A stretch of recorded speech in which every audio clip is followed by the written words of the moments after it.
It's. I'm looking for like checkers here.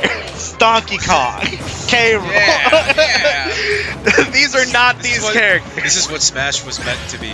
Oh no. Checkers. Checkers. Yes. King me, dog. Oh, king me, dog. Hold up. Did you see that? Did you see Lucas complete an entire 180-degree loop while still being fully actionable? Now this is just clearly a standard tether cancel back air, right? Yeah, it is.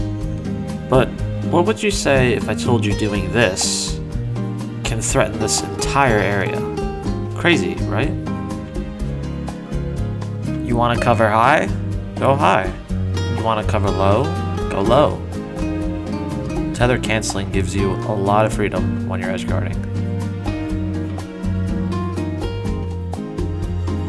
In this video, you'll learn all about tether canceling, snake landing, and other double jump cancel Zair combo routes.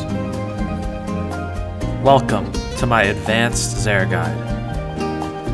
Without further ado, let's get back to tether canceling.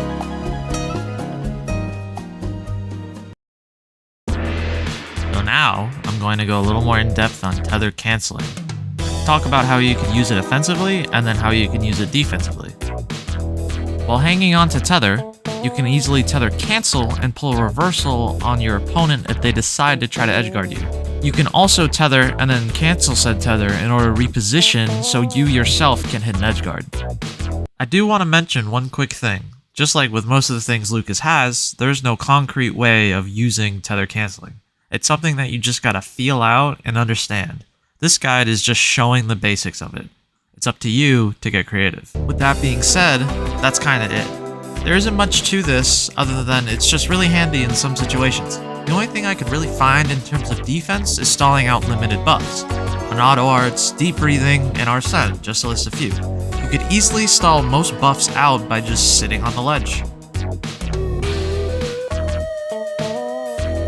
Everyone knows Lucas has insane reversal potential off stage because of his insane disjoints and floatiness, so nobody will contest hanging on to tether. Even if you are scared of being hit, if you see a single flicker of movement, you can zip up and gain invincibility. When you're on ledge, do what's best in the current situation.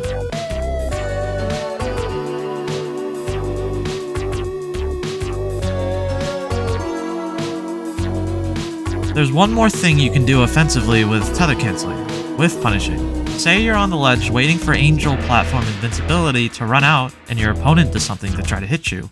You can punish that with an insane combo.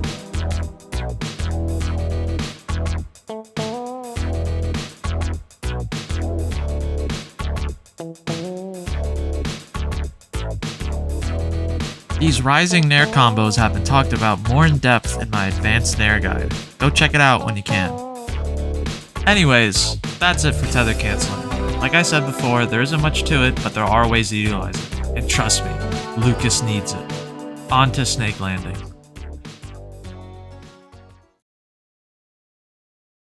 Just like tether canceling, there isn't much to snake landing. It's how you use it that's important. The basics of it is just full hopping onto a platform and double jump canceling your Zair.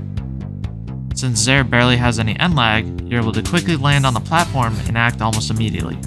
Think of it as just a weaker, more consistent version of a nil, or no impact play. This allows you to gain access to a multitude of mix-ups. I won't list them all here, but I will show a few. In neutral, you're able to mix up your own approach options and stuff out others' approach options very well. Using a combination of low-risk aerials and wave bounce PK fire makes it a nightmare to try to challenge Lucas in the neutral state.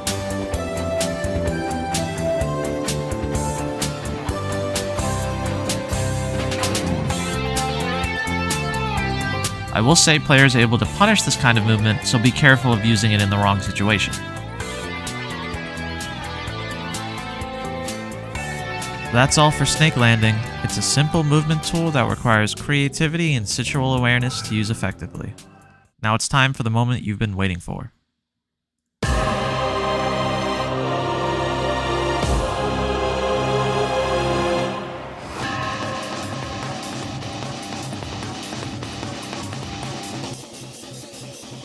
Double jump cancel Zair leads into so many different combo enders that only work based on a multitude of variables such as gravity and weight. You have to pay attention to these factors in order to maximize efficiency when comboing with DJCZ. All of these advanced combo enders should only be used to either kill your opponent at early percents or to rack up damage at early percents.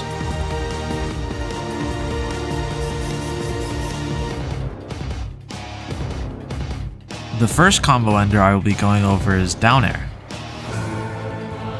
Hitting double jump cancel Zair into down air only works on fast fallers and most super heavyweights. This combo is not very simple because there are a multitude of situations where you have to change up how you perform the combo ender in order for it to connect.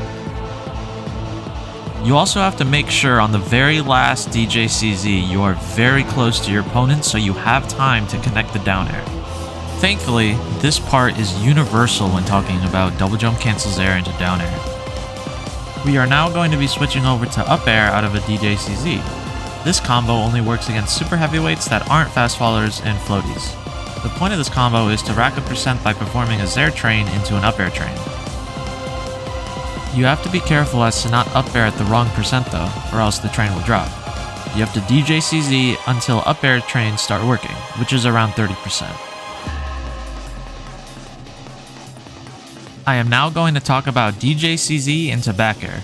I already made a video on this, it will be linked in the description, but after essentially mastering this combo, there's one important key detail I left out. Speed.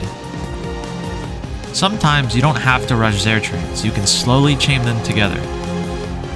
Not with this combo. You have to become actionable as soon as possible in order to input the slingshot bear so the combo doesn't drop. That means you have to input the jump plus Zair input of a DJCZ almost immediately after you leave the ground. This is called the perfect DJCZ. You don't have to do this every time, but it's good to know how to perform quick double jump cancel Zairs. The faster, the better. That's why regular fast fall landing Zair into back air works. If you want to combo into bear out of a Zair train, your inputs have to be flawless and fast. I highly suggest watching the video I already posted on DJCZ Bear so you can fully understand how to perform this combo. I cannot stress enough the patience required to master all of these combos. Do not get frustrated and just keep practicing them in the lab.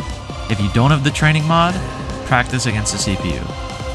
With that being said, that marks the end of this video. Thank you all so much for watching.